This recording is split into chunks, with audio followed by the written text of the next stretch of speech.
whispers in the moss. The morning dew clung to Fiona Thorne's rubber boots as she carefully navigated the forest floor, her eyes trained on the vibrant patches of emerald moss that carpeted the ancient tree roots. A light mist hung between the towering cedars, creating an ethereal atmosphere that always made her feel like she was walking through a dream. 6 weeks into her research expedition in the Olympic National Forest, and the wonder still hadn't worn off. Sample 37 shows unusual bioluminescent properties, not typical for Leucobrium glaucum, she murmured into her handheld recorder, crouching to examine a particularly lush patch. Her slender fingers, protected by thin latex gloves, gently brushed the velvety surface. Visible primarily at dusk, intensity varying with lunar cycles. As a field botanist specializing in bryophytes, Fiona had dedicated her career to understanding the secret language of moss, those ancient, resilient plants that had witnessed the passage of time since before human footsteps had ever graced the earth. Her colleagues at the university often teased her about her passion for what they considered just fuzzy green stuff.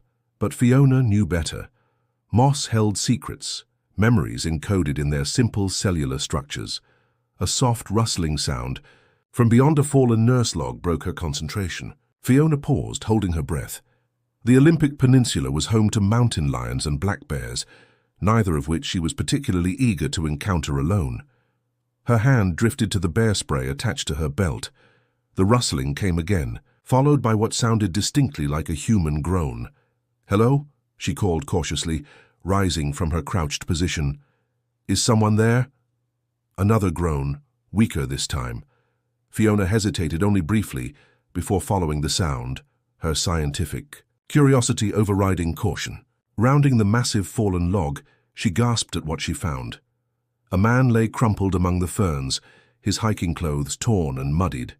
His face, partially obscured by several days' worth of stubble, was contorted in pain. Dark hair, matted with sweat and dirt, clung to his forehead. "Oh my God," Fiona breathed, immediately dropping to her knees beside him. "Can you hear me?" The man's eyelids fluttered, revealing deep amber eyes that seemed to glow in the filtered forest light. "Water," he rasped. Fiona quickly unclipped her canteen and helped him drink, supporting his head with one hand. As she did, she noticed something strange on his forearm where his sleeve had torn away. An unusual mark, almost like a tattoo, but with an organic quality that made it seem alive. The pattern resembled interlocking roots or perhaps veins, spreading in an intricate network across his skin. "I'm Fiona," she said, assessing him for other injuries. "What's your name? What happened to you?" "Jasper," he managed, his voice gaining a fraction of strength. "Jasper Reed. I was following the trail and then—" He winced, his hand moving to his marked arm. "I don't remember. How long have you been out here?" "What day is it?" he asked. "Thursday, June 5th. His eyes widened. 4 days. I've been wandering for 4 days. Fiona's research cabin was nearly 2 miles away, and Jasper was in no condition to walk that far. She would need to stabilize him here first. "I need to check you for injuries," she explained, slipping into the calm efficiency she'd developed during her wilderness first aid training. "Can you tell me what hurts?" "Everything," he said with a weak smile that transformed his face, making him suddenly startlingly handsome despite his disheveled state. "But mostly my arm. The mark. It burns." Fiona glanced again at the strange pattern. In the short time since she'd first noticed it, it seemed to have shifted slightly, like moss slowly creeping across stone. A chill ran down her spine that had nothing to do with the forest's cool air. "I've never seen anything like this," she admitted, gently examining the mark without touching it directly. "Is it a tattoo?" Jasper shook his head, his eyes growing distant. "It appeared after I slept near the old grove, the one the local legends warn about." The old grove. Fiona knew exactly which one he meant. The section of ancient trees her research permit specifically forbade her from entering. The area the indigenous guides had respectfully declined to discuss. Something rustled in the moss nearby, drawing Fiona's attention. For just a moment she could have sworn the green carpet pulsed with a faint, phosphorescent light. "We need to get you to my cabin," she decided, pushing aside her scientific curiosity for now. "Can you stand if I help you?" As they struggled to their feet, The moss beneath them seemed to whisper, the sound indistinguishable from the wind through the trees. But there was no wind in the dense forest today, only whispers, only secrets waiting to be uncovered. The pattern beneath. The journey back to Fiona's research cabin took nearly 3 hours, their progress slowed by Jasper's weakened state. By the time the small wooden structure came into view through the trees, the afternoon light had begun to fade, casting long shadows across the forest floor. "Just a little further," Fiona encouraged, supporting much of Jasper's weight as he limped beside her. Her muscles burned with the effort, but she pressed on, driven by a strange sense of urgency she couldn't quite explain. The cabin was modest but functional, a single room with a small kitchenette, a desk covered in research materials, and a narrow bed pushed against one wall. Various plant specimens lined the windowsills in labeled containers, and detailed charts of moss varieties covered the walls. "Home sweet home," Fiona said, helping Jasper to the bed. "It's not much, but it's dry and warm." "It's perfect," Jasper replied, his voice still weak but tinged with genuine appreciation. "Thank you for helping me. Most people wouldn't have." "Most people don't spend their days talking to moss," she countered with a small smile, setting a kettle on the propane stove. "My social skills need the practice." While the water heated, Fiona gathered her first aid supplies and returned to Jasper's side. In the better light of the cabin, she could now fully assess his condition. Apart from dehydration and exhaustion, his most concerning injury was the marked arm, which had begun to swell slightly around the strange pattern. "I need to clean this," she explained, preparing an antiseptic solution. "It might sting." Jasper nodded, gritting his teeth as she worked. The pattern on his skin now seemed to pulse faintly in time with his heartbeat, the intricate lines shifting almost imperceptibly beneath her careful ministrations. "Have you always been interested in plants?" he asked, clearly trying to distract himself from the pain. Fiona nodded, her focus remaining on his arm. "Since I was 8, my grandmother had this incredible garden. Wildflowers, herbs, vegetables. I'd spend hours with her, learning the names and properties of each plant." She smiled at the memory. "She always said plants speak to those who listen carefully enough." "And do they? Speak to you?" Fiona paused, considering the question more seriously than she normally would. "Sometimes I think they try," she admitted, "especially the moss. There's something ancient about it, like it remembers things we've forgotten." The kettle whistled, interrupting the moment.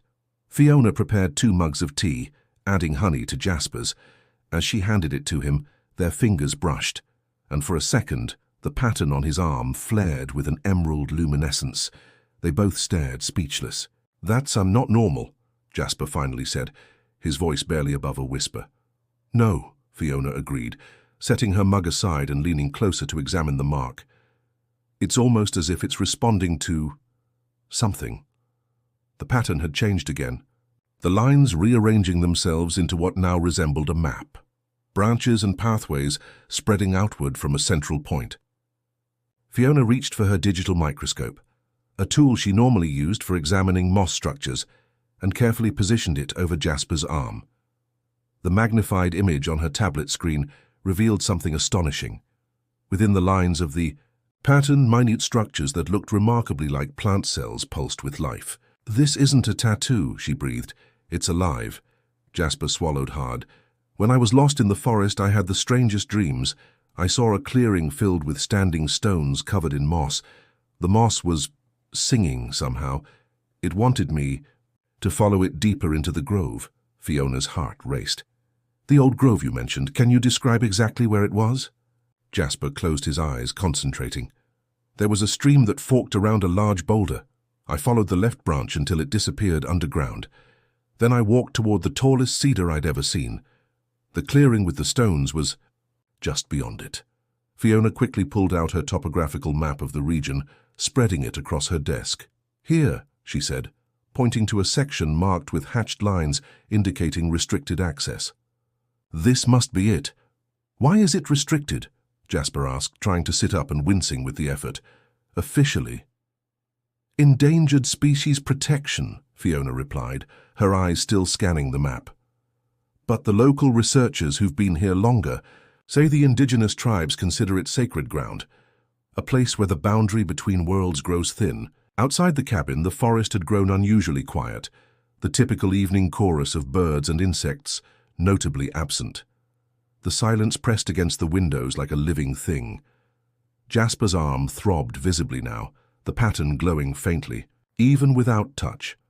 "I think," he said slowly, "it wants me to go back." "Not until you're stronger," Fiona insisted, though a part of her, the scientist, the seeker, was already calculating what supplies they would need for such an expedition. Night fell fully. Fiona made a makeshift bed for herself on the floor, insisting that Jasper take the proper bed. Sleep came fitfully to them both, their dreams filled with whispering moss and pathways that led ever deeper into mysteries neither fully understood. In the darkest hours before dawn, Fiona woke suddenly, aware of a presence in the room. Opening her eyes, she saw Jasper standing by the window, his marked arm pressed against the glass. The pattern glowed brightly now, casting emerald shadows across his face. "Jasper," she whispered, rising to her feet. He turned to her, his eyes reflecting the same green luminescence as the mark. "The forest is waking up," he said, his voice somehow different, deeper, more resonant. "And it remembers us." "What do you mean?" Fiona asked, moving cautiously toward him. "Not me," Jasper replied, blinking as if coming back to himself. The pattern. It's trying to show me something." He looked down at his arm, where the map-like design had shifted once again, now clearly depicting the path from their cabin to what could only be the Forbidden Grove. Fiona stood beside him at the window, gazing out at the dark forest. For a moment, she thought she could see faint green lights moving between the trees, like stars fallen to earth and now wandering among the ancient trunks. Tomorrow, she decided, a mixture of scientific curiosity and inexplicable certainty guiding her words. "Once you've rested properly, we'll follow the pattern. We'll find out what the forest wants to show us." Jasper nodded, the glow in his eyes gradually fading until they were once again the warm amber she'd first seen. "I think," he said softly, "that it's been waiting a very long time for someone to listen."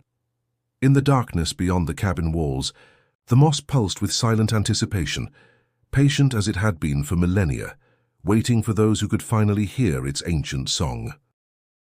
Echoes of the ancient grove dawn broke with unusual clarity, sunlight filtering through the morning mist in golden shafts.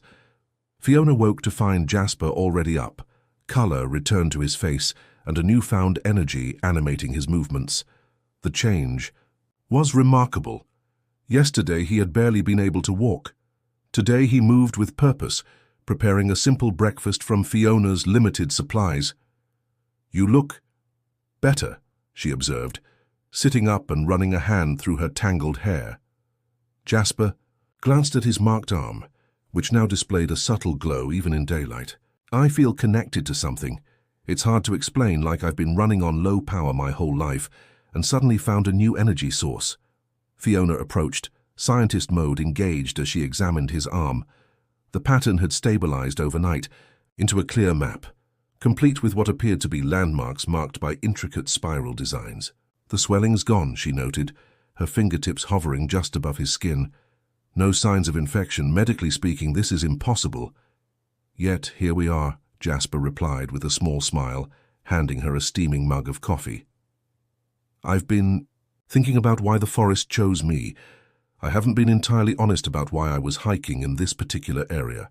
Fiona raised an eyebrow, wrapping her hands around the warm mug. "I'm listening." Jasper took a deep breath. "My grandmother was part of the Quinault tribe. She passed away last year and left me a journal filled with stories and legends about this forest." He reached into his battered backpack and extracted a leather-bound book, its pages yellowed with age. "She wrote about the speaking stones and the memory moss that could bridge worlds." "Memory moss," Fiona repeated, the term resonating with her research. "That's remarkably similar to what I've been studying, moss varieties with unusual cellular structures that can adapt to environmental changes in ways that seem almost intelligent." Jasper nodded eagerly.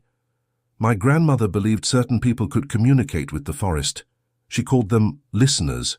She said her grandfather was one, but the gift had skipped generations since. "Until you," Fiona said softly. "Maybe. But I think you're part of this too." Jasper gestured to her research materials. "Out of all the scientists who could have been studying this forest, you're the one who found me." Outside, a deer appeared at the edge of the clearing, watching the cabin with unusual intensity, before disappearing back into the trees. "We should go," Jasper said, his voice suddenly urgent. "The forest is waiting." They packed efficiently. Water, food, first aid supplies, Fiona's research equipment, and Jasper's grandmother's journal. As they stepped outside, Fiona locked the cabin behind them, feeling strangely certain they would not be returning anytime soon. The forest felt different today. The usual ambient sounds, birdsong, rustling leaves, distant streams, seemed orchestrated, deliberate rather than random. Jasper led the way, occasionally consulting his arm as one might check a compass, adjusting their course through the dense undergrowth. "Your grandmother's journal," Fiona said as they hiked. "What else does it say about the memory moss?" "That it holds the collective experience of the forest, every rainfall, every season, every creature that has passed through, all recorded in its cellular structure." Jasper ducked beneath a low-hanging branch. She believed the oldest patches could remember back to when the first humans arrived in these lands. "That would align with my research," Fiona mused. "I've found unusual telomere structures in some samples that suggest exceptional longevity. Theoretically, moss with the right conditions could live indefinitely, adding new growth while maintaining its original genetic material." They paused at a small stream to refill their water bottles. As Fiona knelt beside the clear water, she noticed patches of moss along the bank, glowing with the same subtle luminescence as Jasper's mark. "Look," she whispered, pointing. Jasper nodded. "We're getting closer." The terrain grew increasingly challenging. As they continued, the forest floor rising sharply. Ancient trees towered around them, their massive trunks draped in curtains of moss that seemed to shimmer as they passed. Neither spoke much now, both feeling the weight of anticipation growing with each step. By midday, they reached a massive cedar tree, its trunk wider than Fiona's cabin. The pattern on Jasper's arm pulsed vividly as he approached and placed his palm against the rough bark. "This is the guardian tree from my dream," he said. "The clearing should be just beyond." They circled the enormous tree and found themselves facing a natural archway formed by two leaning trunks. Through it, they could see a sun-dappled clearing, dotted with standing stones of various heights, each completely covered in luminous moss They stepped through the archway. A profound silence enveloped them. Not the absence of sound, but a presence so deep it seemed to vibrate through their bodies. The clearing was perfectly circular, the standing stones arranged in a pattern that mirrored the mark on Jasper's arm. Fiona moved toward the central stone, drawn by the intensity of its glow. "The moss here, it's unlike any variety I've documented. The cellular structure must be extraordinary. My grandmother called this place the Council," Jasper said, his voice hushed with reverence. "She said the stones speak to those who know how to listen." Fiona reached out, her scientific curiosity overriding caution, and touched the glowing moss. Immediately images flooded her mind, ancient forests, indigenous ceremonies, seasons changing in rapid succession, faces of countless people who had stood in this very clearing over millennia. She gasped and pulled her hand away, staring at Jasper with wide eyes. "I saw everything." Jasper nodded, understanding in his expression. He placed his marked arm against the stone, and the pattern blazed with emerald fire. He closed his eyes, his face reflecting a complex series of emotions: wonder, sorrow, determination. "The forest is dying," he said, finally opening his eyes. "Not here, not yet, but in patches, spreading outward from the edges. Something is poisoning the watershed." Fiona frowned. "My research has shown some cellular deterioration in samples from the eastern quadrant, but nothing that would indicate large-scale ecological damage." "It's just beginning," Jasper explained, "but accelerating. The memory moss has seen this pattern before, centuries ago, when a natural toxin emerged from deep underground. Back then, the forest had guardians, people, who could communicate with the ecosystem and help it adapt." The listeners, Fiona said, pieces falling into place. Your grandmother's stories. Jasper nodded. The forest chose me because of my lineage, my connection to the previous guardians. But it needs more than just communion. It needs someone who understands its biological systems, who can translate between human science and forest wisdom. It needs a botanist, Fiona realized, her heart racing with the implications. It needs me. Around them, the moss pulsed in silent affirmation, the ancient stones standing witness to a covenant being renewed after generations of silence. The forest had found its new guardians. Now they needed to understand how to fulfill their unexpected destiny. As the afternoon light began to wane, Jasper opened his grandmother's journal to a page marked with a pressed fern. There's a ritual described here, he said, his voice both excited and apprehensive, a way to fully connect with the forest consciousness. Fiona looked around at the glowing stones, the vibrant moss, the ancient trees that had stood silent sentinel. For centuries, everything she had worked toward in her scientific career suddenly seemed like preparation for this moment. Show me, she said simply, her decision made. In the deepening twilight, the moss began to sing. Guardians of the Green. The ritual began at dusk, when the boundary between day and night blurred into something liminal and potent. Jasper read from his grandmother's journal, his voice growing stronger with each ancient word, while Fiona prepared. The elements needed: water from the sacred stream, earth from beneath the guardian tree, and small samples of the glowing moss collected with reverent care. The text says we need to create a circle of intention, Jasper explained, looking up from the weathered pages. The guardians would mix their blood with the elements to signify their commitment to the forest. Fiona hesitated only briefly before nodding. Science and spirituality aren't always as separate as we pretend, she said, removing a sterile lancet from her first aid kit. Indigenous knowledge often predates our discoveries by centuries. They stood facing each other in the center of the stone circle, the moss around them pulsing in rhythm like a vast, patient heartbeat. Jasper went first, pricking his finger and allowing a single drop of blood to fall into the small clay bowl containing their gathered elements. The mixture glowed momentarily brighter, and the mark on his arm responded in kind. When Fiona added her blood, something extraordinary happened.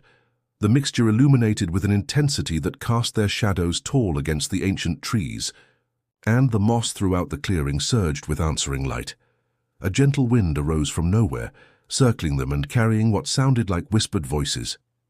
It's accepting us, Jasper breathed, wonder evident in his expression.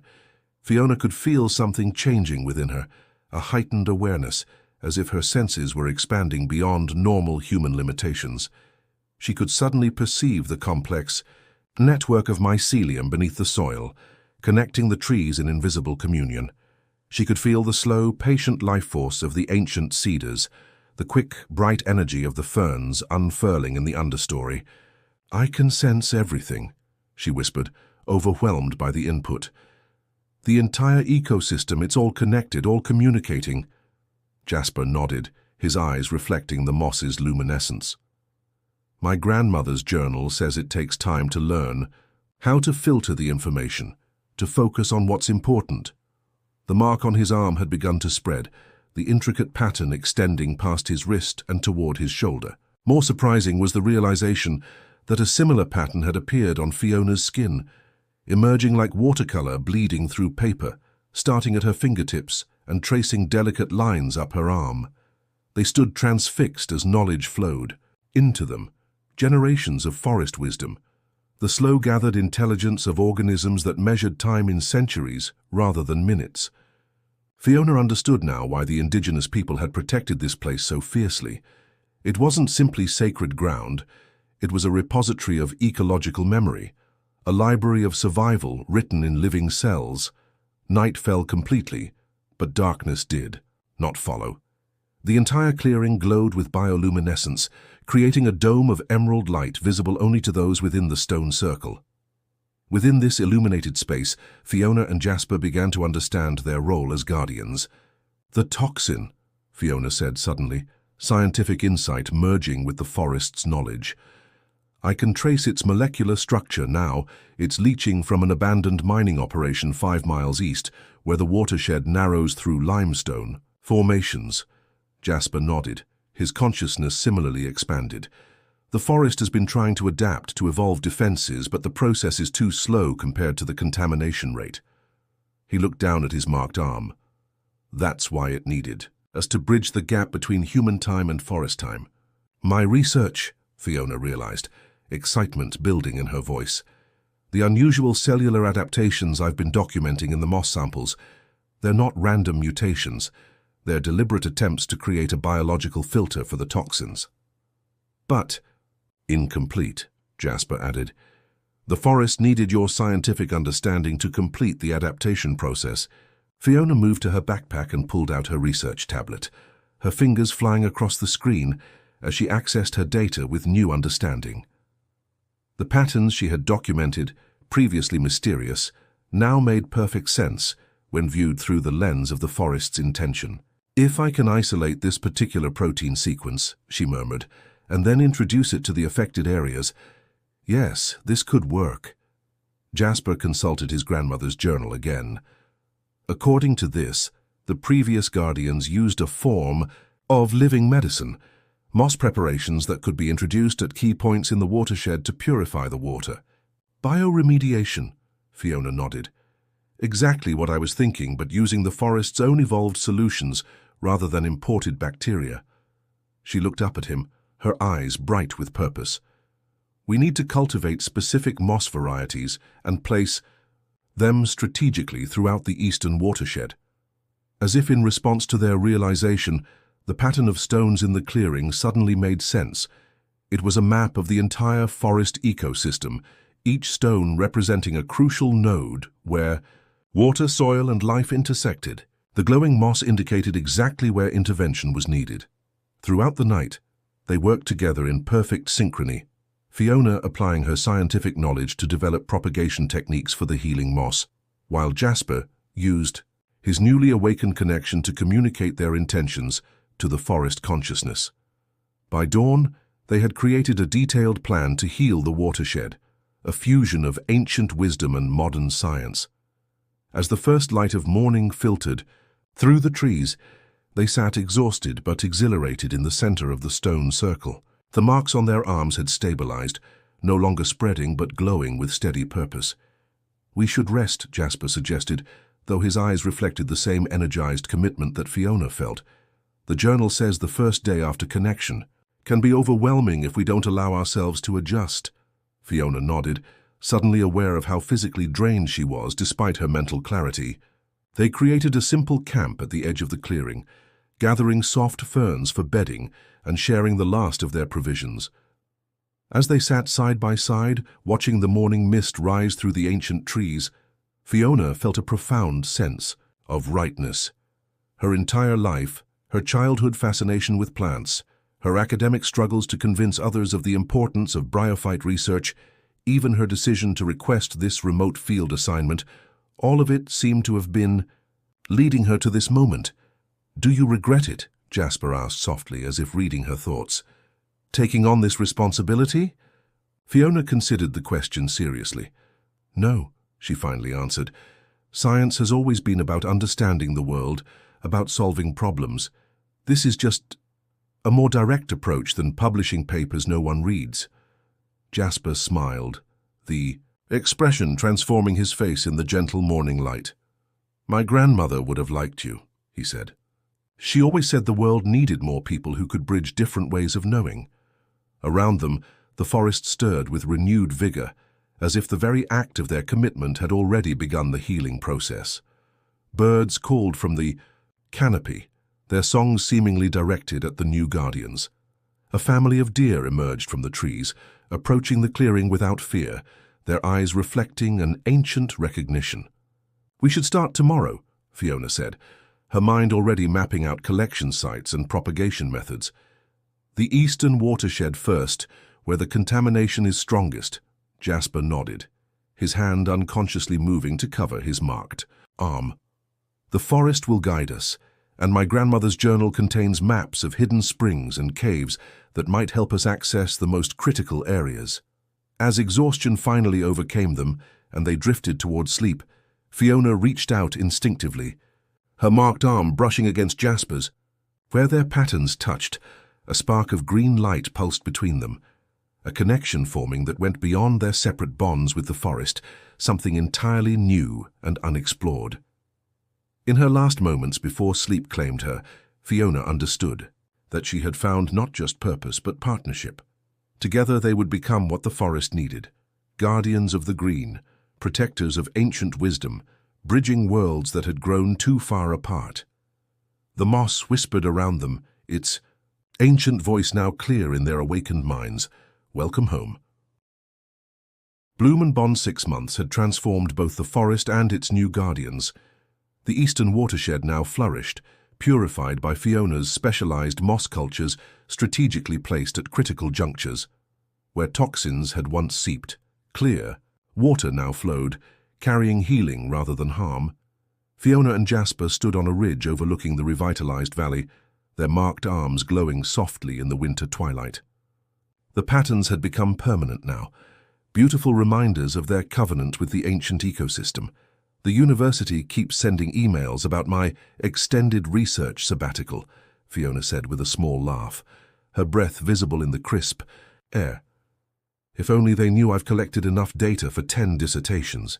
Jasper smiled, his eyes reflecting the forest's luminescence. And what would you tell them?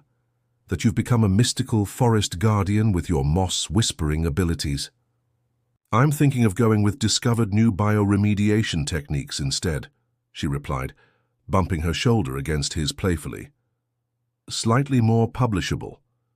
Their small cabin, built from fallen timber with the forest's blessing, stood nestled among the trees below, smoke curling from its chimney.